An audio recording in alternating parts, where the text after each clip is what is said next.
Inception. Inception. Inception. Oh, it's just a mirror. Focus. Is it focusing?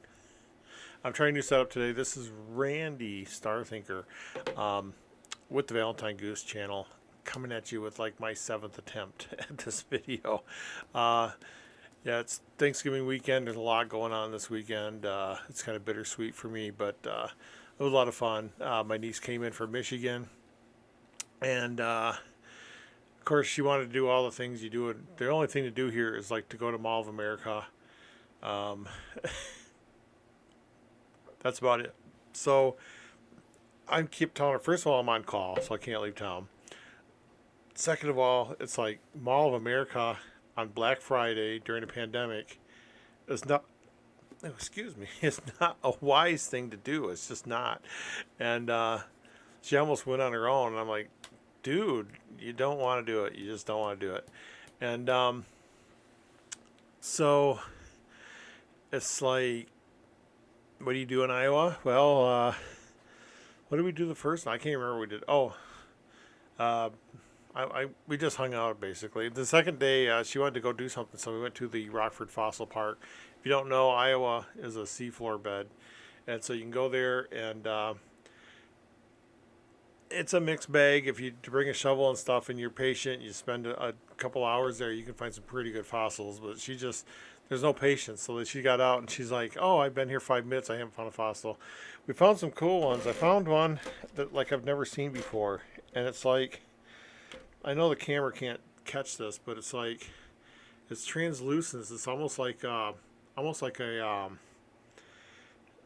not a turquoise, like a I can't think of the name offhand, but it's really translucent. There's rainbow colors in it. Of course, the camera won't pick that up. I've never seen one like that before, and of course, you can see that's kind of small, but it's a very well shaped. It's a very well shaped uh, shell on there, but it's almost like a turquoise.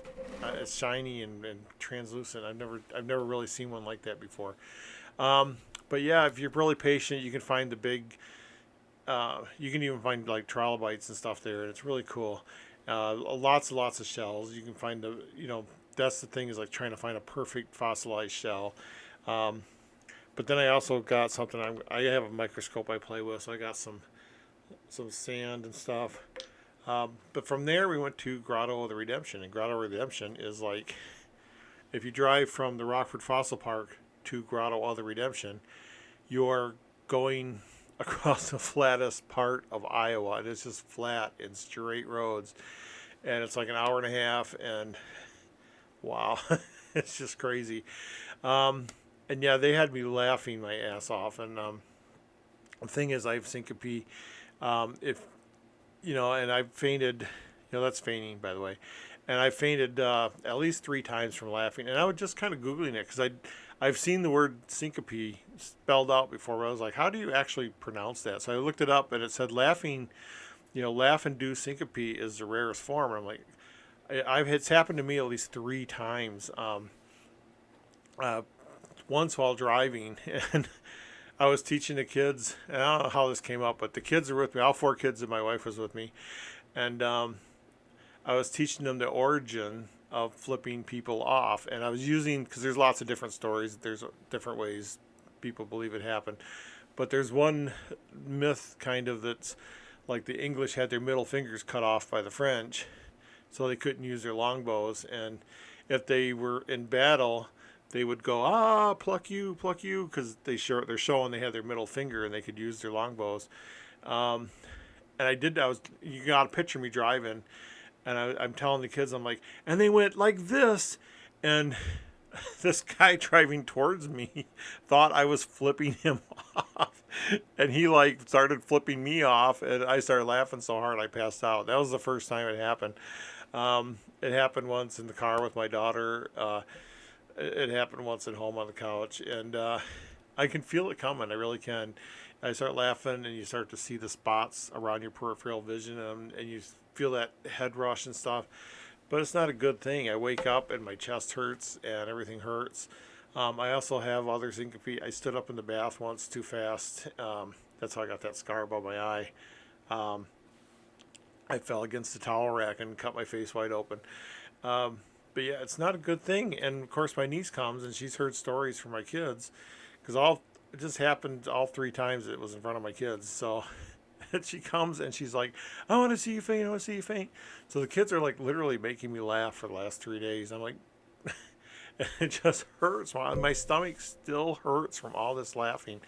Um, so yeah, it's kind of. I'm like, I don't do it. But it's on the one hand, it's hilarious, and on the other hand, I'm like, you're killing you. I could have a stroke or a heart attack. Um, and they kept it up. And then we got in a big fight. They started doing gross out humor, and I said, I don't do gross out humor, and if you're going to do that, I'm going to leave. And they kept it up, and I got up and walked out, and now they're all mad at me. So, um, yeah, it's just, you got to draw the line somewhere. So, yeah, nice weekend laughing, but laughing for the wrong reason, I guess. But, um, and they're headed back now.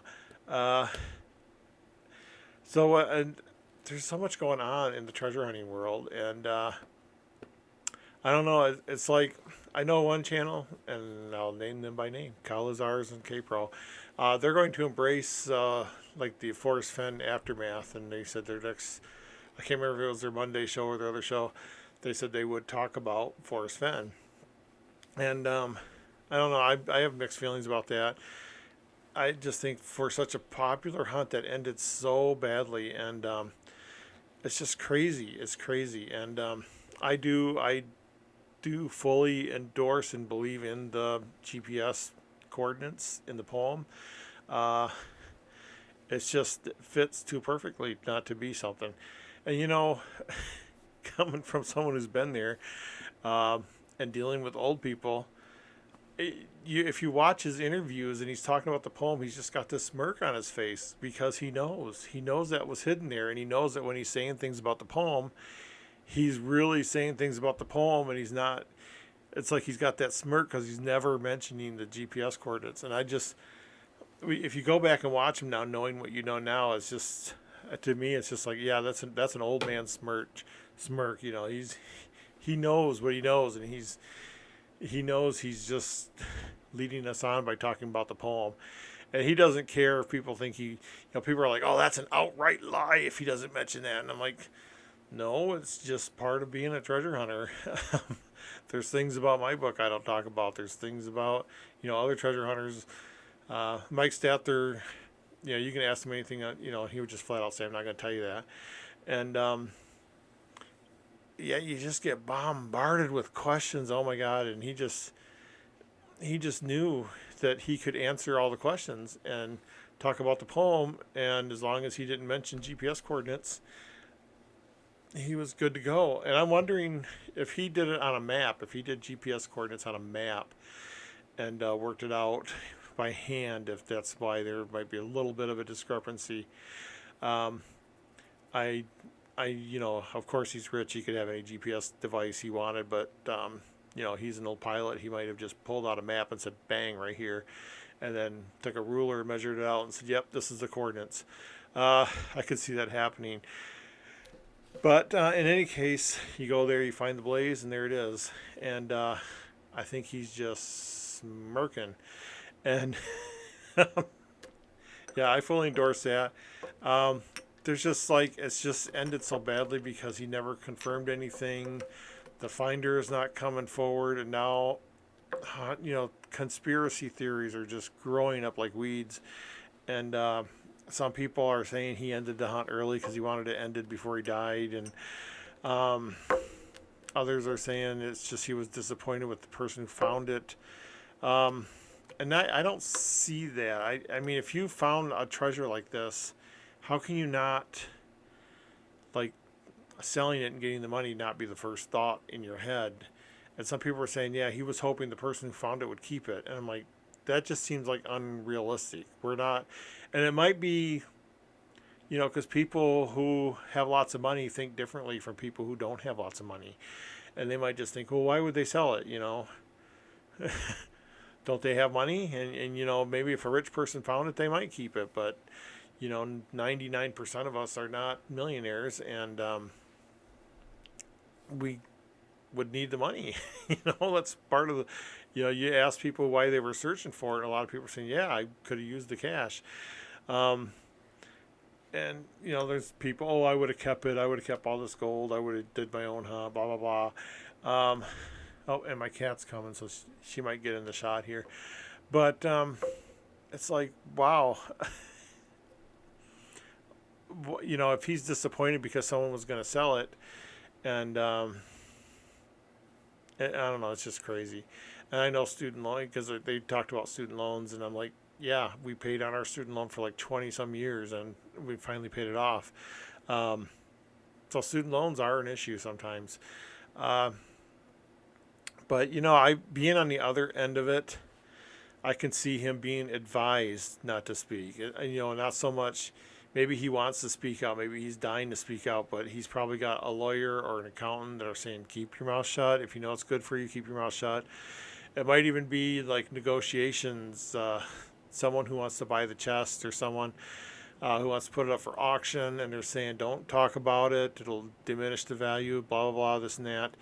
Um, and the people doing the auction has to vet everything. And I've been through that, because Sotheby's was going to auction off all the prizes in the treasure trove. And yeah, they were like, yeah, you need to send it in, and there's a process. Because from the day they said, because there was like different places, and we all kind of agreed as a group we would go to Sotheby's. And from that point, it was like, yeah, you got to send it in, and we got to verify it, and we got to not run tests, but verify the history and that stuff. And that takes time. It was probably a good 6 months from the time they called Sotheby's and said, yeah, here, you can auction our stuff off, because they had to print catalogs. Back then, it wasn't even that long ago, but they printed the full color catalog that says, here's the treasure trove treasures that we're auctioning off. They made web pages. It took a lot of time, and that might be what they're going through. And I've said this before, and people are like, no, you're crazy, they're not going through that. And I'm like, it's not crazy, because I've been through it. That's what they go through. And if they do got a lawyer, and the lawyer's probably saying, shut up, don't say a word. We had a lawyer. Of course, I didn't win a very big prize, but their lawyer was like, well, you can talk if you want, but I don't know why you'd want to. I'm like, because I want to brag. But maybe their lawyer, because this is a lot bigger prize, and maybe their lawyer's going, hey, keep your mouth shut. Don't speak about this. So, yeah, I can see reasons why he's not coming for you. I don't think he's just being a dick about it. I think he's got reasons. And that's my belief too. I mean, I don't believe in any of these conspiracy theories. I think there was a finder who found it, and that might have contributed, because if you got something you spent the last 10 years on, and you're in your 80s and 90s, and it might just be that letdown. Like it could be relief, it could be a letdown, it could be anything, but that can affect your health. And I know, but yeah, that could. And couples dying close together, that happened to my grandparents. My grandpa died, my grandma died right afterwards. That happens, and it could be just a psychological thing. His hunt was over, and he didn't cling to life anymore. I know a lot of people are like, what about the kids? He loved his kids. Yeah, but people tell me that all the time. Why are you depressed? You have kids. And it doesn't make the connection in the brain. It's just, that's not an excuse. That's not a thing to say to people. But yeah, I think there really was a finder, and I think he's being advised to keep his mouth shut. And it could have something to do with the lawsuits. It could have something to do with legalities of finding it in the park. It could be any number of things, but I think he's being advised to keep his mouth shut. And he wants to speak, he or she wants to speak, and they might put out little tidbits or claim, the people that contacted Cape Rowan Cow, that might have been the finder pretending not to be the finder, because they wanted to get the word out, and they're dying to get the word out. And there's all kinds of, and there might have been a partnership. If I partner up with someone and all we got is a verbal agreement that, hey, I'm going to split the money with you, and then I go find it and I'm like, no, I'm keeping it all for myself, maybe the partners are suing him.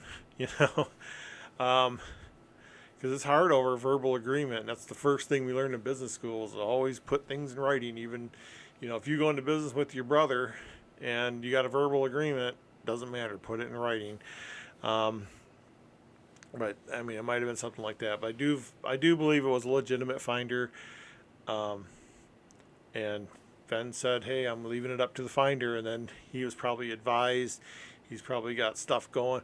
There might be, if someone came to you, and I know people who have stuff on Netflix, and they're like, okay, if you want to do the story, don't talk about it because we want this, we want to promote it the right way, and if you go around talking about it, it's going to diminish the promotion, it's going to diminish the viewership, which is going to diminish, the profit they make off of it. So they're like, if we're going to make a movie on this, we don't want you talking about it at all. There's so many different reasons why he might not be talking about it. And I know people are going to be like, no, you're crazy. They wouldn't do that. And I'm like, first of all, I know people who have shows on Netflix, and that's exactly what they say. I know I've been through the auction process, and that's exactly what happens. Of course, lawyers can just be advising him, just shut up about it, until these lawsuits are settled, um, until everything's done.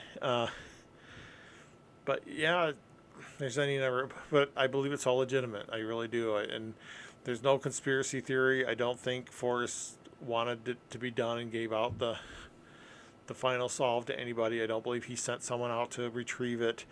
I don't believe it's in New Mexico. I don't believe any of those other things.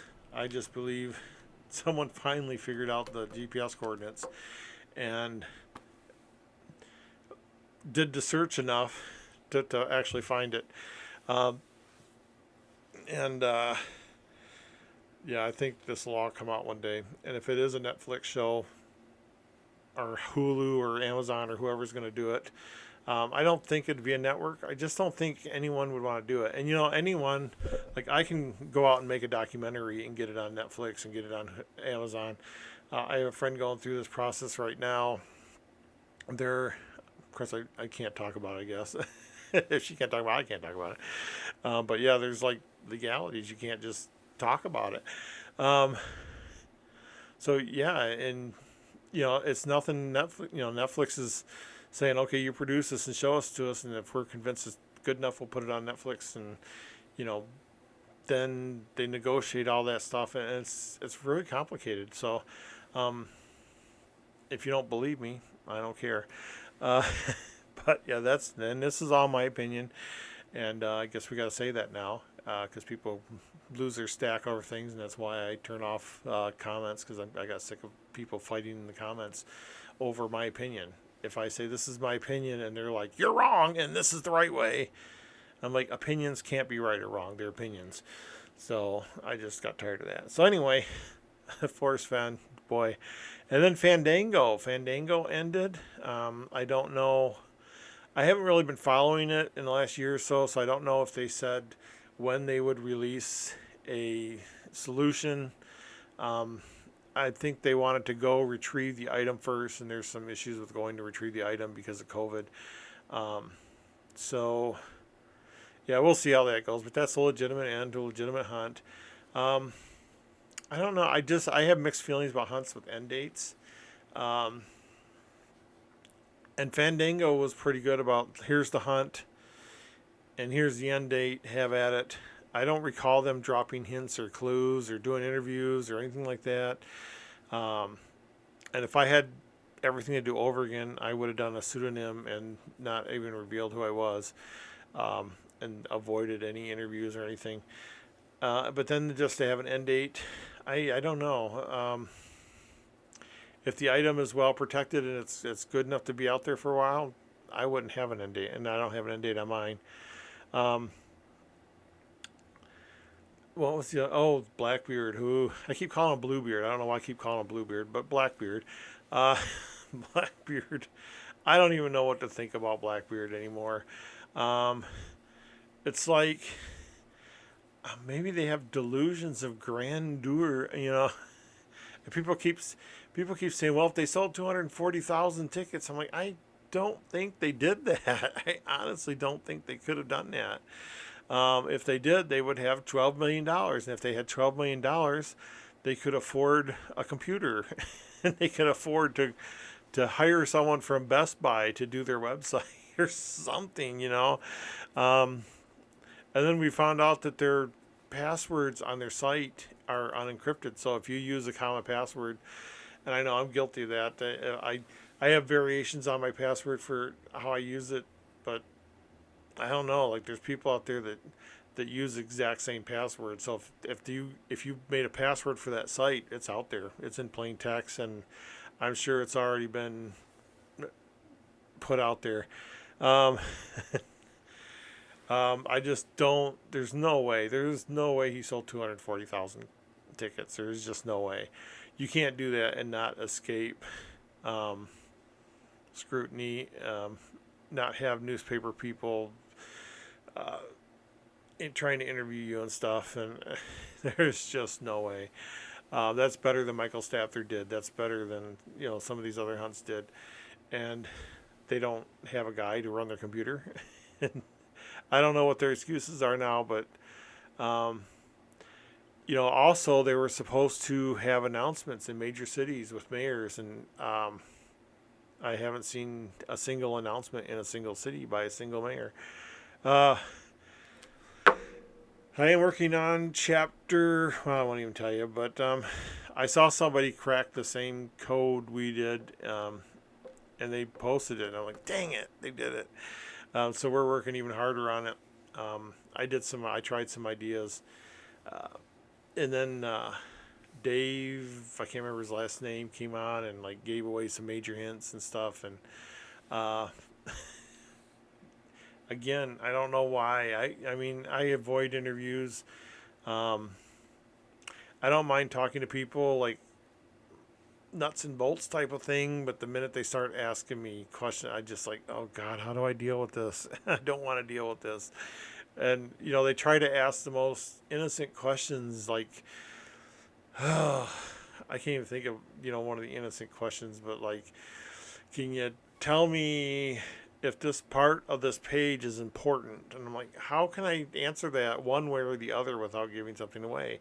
I can say no, it's not, and you've got additional information. I can say yes, it is, and you got additional information. And I can say no comment, and you're going to just assume that there's additional information. So I mean, it's a no-win scenario, and that's why I don't look at IMs and I don't look at emails. And I think once a month I'll go through them to see if there's anything important that stands out, but nothing. Uh, so yeah, and the last time I checked it, I mean, I even had trouble finding the tokens. I'm like, I know the token's safe. I know it's there. I know no one's found it.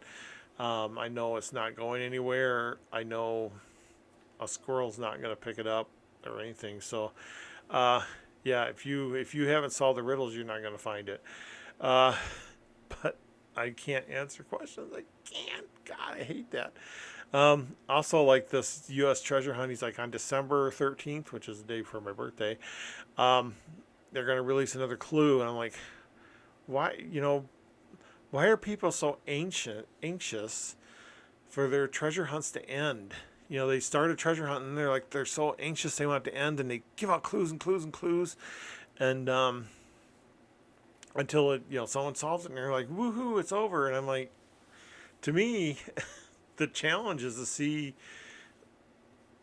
how challenging you can make it and still make it solvable, and let people think and use their brains and have an adventure. That's why I had so many boots on the ground locations, because you got to visit them all, and it's like that's part of the adventures. You got to get out there, and that makes you feel like you're part of something, and I think that's a good feeling. And when my son and I drove down to find the token, that was fantastic. We were like, that took it from the realm of just reading about something to, hey, we're living it. And I love that feeling, and I wanted to pass that feeling along, and that's why I had so many boots on the ground locations.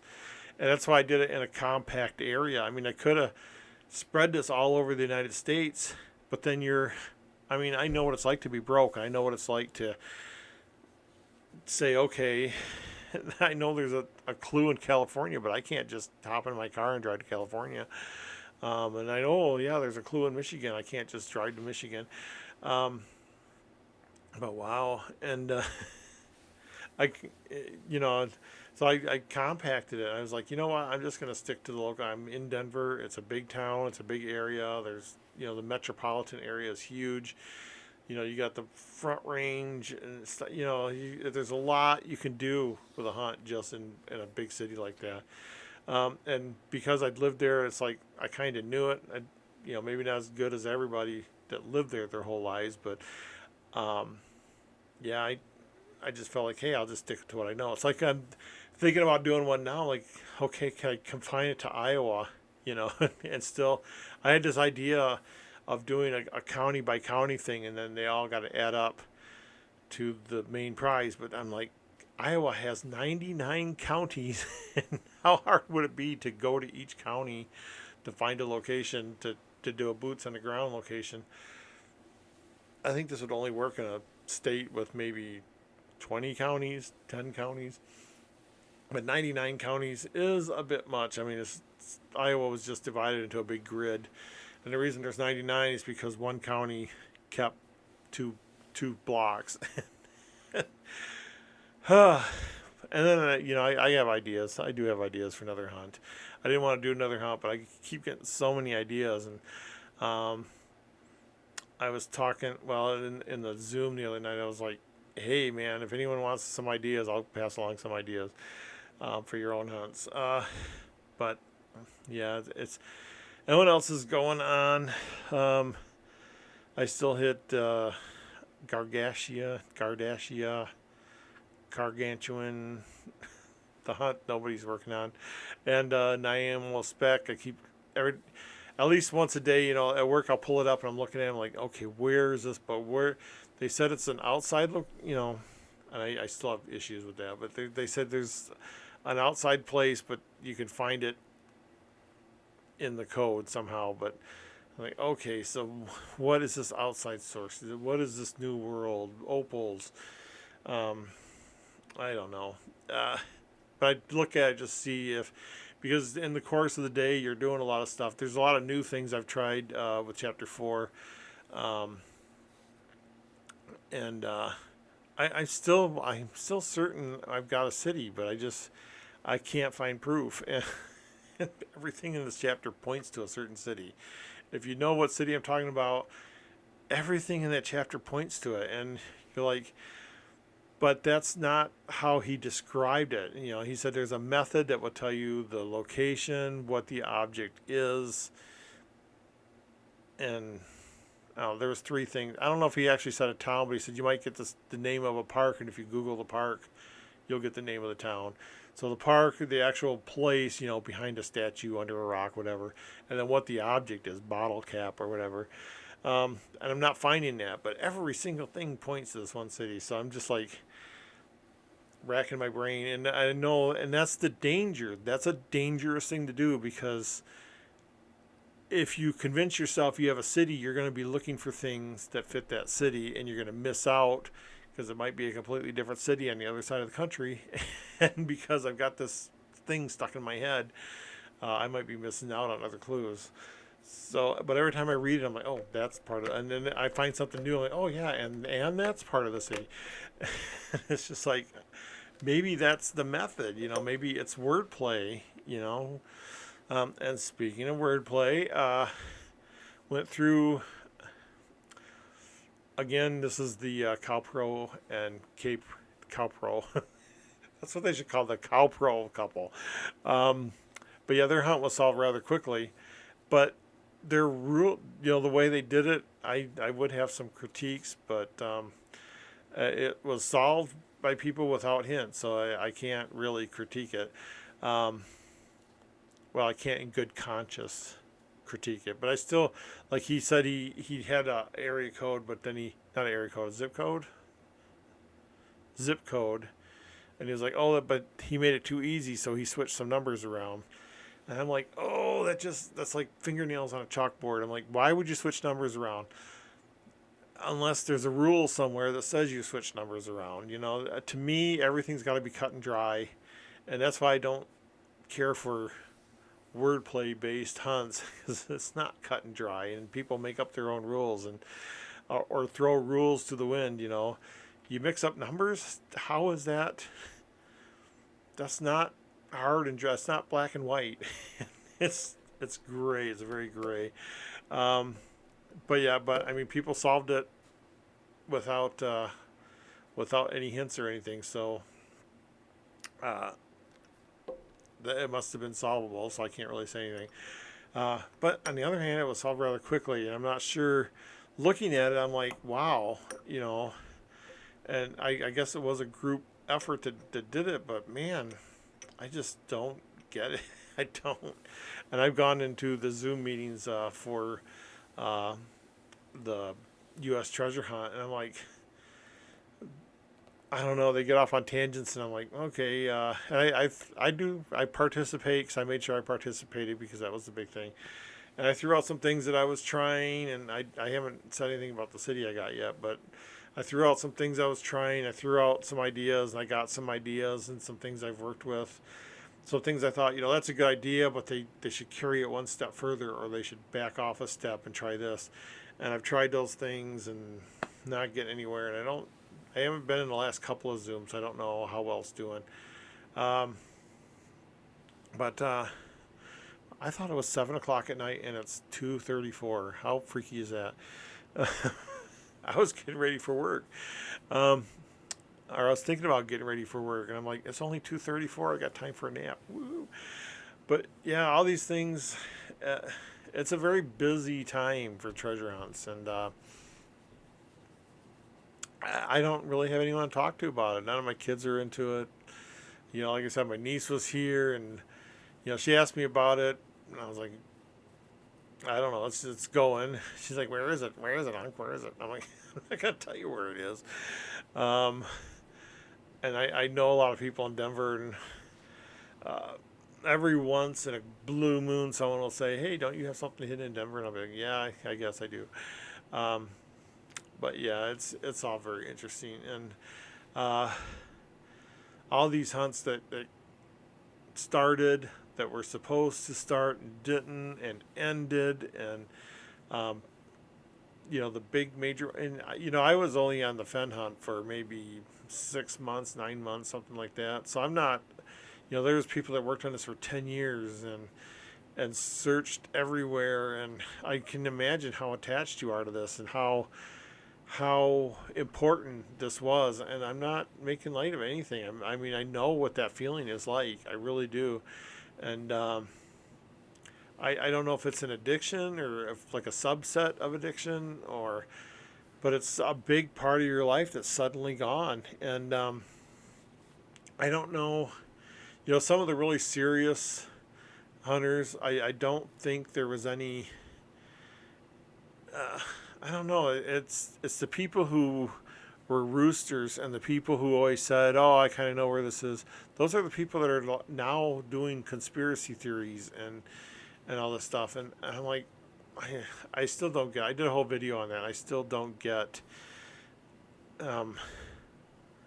whether they believe their own self or not. Do they actually believe they know where it is? Do they actually believe they know about this conspiracy theory that, Fenn sent someone out to get it, and this is just a story concocted? And I'm like, why, why do the most complicated thing? Why would he risk everything to do something like that? It just doesn't make any sense. But I've already talked about Forrest Fenn. But anyway, that's my life these days. Yeah, I didn't pass out this weekend, but man, my kids are so funny. And like I said, my stomach still hurts because, when you laugh, this part of your stomach just, and I was just trying not to pass out. And and it's like family stuff. I can't even tell you the jokes because you wouldn't get the jokes, but just family stuff. Just ribbing on each other and insulting each other, but it's so funny. And after 3 days, I'm like, oh my God, I gotta have a rest. So this is my only day of rest. My niece went back to Michigan this morning, but wow, it's just incredible. And yeah, we did have a huge feast on Thursday. We didn't have a family get together because that was canceled. Um, but I went to my son's house. So just we had, because he was going to do the main dinner and all the kids were going to go over there, which would have been about 30, 40 people. And they said, nope, we're going to cancel all this. So he just invited me over to his house. And everybody just kind of did their own, with their own family, which is probably the best way to do it in these times. Hopefully next year we can all get together and have a great big feast again like we normally do. But yeah, it was all delicious. It was all good. It was probably like the most nutritious meal I've had because I've been living on, you know, I'll eat one pot pie before I go to work, and I'll eat a hot pocket at work, and that would have been what I ate for the entire day. Um, but sitting down and having actual turkey and potatoes, he made everything fresh and from fresh ingredients, and yeah, it was really good. And and then when my niece is here, we were eating in restaurants and stuff. So I think I ate better this weekend than I have in probably 6 months. And that's due mostly to depression because I don't even get up to eat. And when I do, it's like I'm just gonna pop something in the microwave. And there's days where there's all I have is a bag of frozen corn. So I the steam in the bag, and you make it. And I just ate a bowl of corn and went back to bed. And that's it. That's all I had for dinner. Um, but yeah, I've been trying to do better, and hopefully this weekend will kick me off a little bit and get me in the right mood for the New Year's. I'm on call New Year's of all things, so it always works out that way. During the holidays, you never know which on call you're gonna get. People are on call on Christmas, on Thanksgiving, and you can't really go out of town or anything because you're on call. Um, but anyway, I'm getting off the track here. I'm just blabbering. Um, Anything else new? Oh, the monument. Let me talk about the monument for a second. People don't realize, they're like, oh, this monument appeared in Utah, this monolith, and it's all mysterious and stuff. Well, no, it's not. Some art student went out and put that there, and then it disappeared, and people are like, oh, it disappeared, but no, it didn't. The Park Service went out and retrieved it, and they're looking for the owner because this owner is facing federal fines. They went into public lands and they disturbed the ground. They put something there. I mean, this person is facing a lot of fines. They're going to have to pay for cleanup, because they probably had to get a helicopter to helicopter this thing out, or a truck, or however they got it out of there. And they did that in secret because they didn't want a media circus. And they would have had to check the hole to make sure there was no permanent damage and fill it. This person is facing a lot of fines and fees, and they're in trouble. A lot of people don't realize that, and I tell people that, and they're like, "Nope, you're crazy." I'm like, "No, I'm not. This is federal land, federal protected land that they put this thing up in, and if they leached chemicals into the ground or anything like that, they're going to be in even deeper trouble." And this isn't a simple thing of mysterious thing. And this person isn't going to get notoriety out of it. They're going to get arrested and they're going to get fined. They might even do jail time. Who knows? But yeah, this is serious business, and I would not recommend doing anything like this ever again. And he probably never will. And this ain't Banksy. Banksy knows what he's doing. He knows where he can go and do stuff. And it's like, no, you don't just go into a protected area and dig a hole and put a big monolith up. Wow, this person's going to be in a lot of trouble. And people are making light of it, and it's going to come down. I guarantee you there's going to be articles, they're going to dust that thing for fingerprints. They're going to look for the owner if they haven't already found them. Yeah, it's going to be, that's serious business, and I really feel bad for whoever did that or whoever thought they could do that. This is on par with the Boy Scout troop that went over to I think that also was in Utah, where there's standing stones and stuff that have been there for hundreds of thousands of years, and they pushed them over. They were like, oh, we're going to push the stone over, and then they spray painted their troop number on it. I'm like, yeah, they you got in serious trouble. And this is on par with that. Um, but yeah, don't do that. Don't do that. I mean, I feel bad enough when I hike and I see that someone took river rocks and they stacked them up into a pyramid or some kind of shape. You know, people like to stack rocks and see how high they can go. That makes me cringe. I mean, so you can imagine how I feel about this monolith. I don't disturb nature when I'm out, and I just oh, it makes me cringe to think about that. Um, but anyway, since it's early, I'm gonna go take a nap, and this is my first time using the setup. I'm hoping with the this is a mic I won in a contest, and it's got the hiss guard, so I'm hoping that'll help people not hear me wheeze and breathe all the time because I do have lung issues. And I don't know. We'll see how it goes. And of course, I dialed my camera back a little bit, so it's not on the highest resolution. Otherwise, this would have been like a 500 gigabyte file. But we'll see. I'll try and upload this and see how YouTube handles it. But anyway, that's it. That's my 2 cents on all this stuff going on, and my holiday. So y'all take care, and if you have any questions, post them. Don't IM me. Don't email me. Post them publicly to the. I guess the Facebook is the only place that's active. There is a Reddit page, but no one does anything there. There's a Twitter, but I don't really check that a lot. I don't think I even get notified if someone tweets at me. But the Facebook page, you go ahead and use that. I turned off comments on this because people are just being stupid, and I just don't deal with it. I just don't. If something is causing me to exert an effort, boom, I'm cutting it out.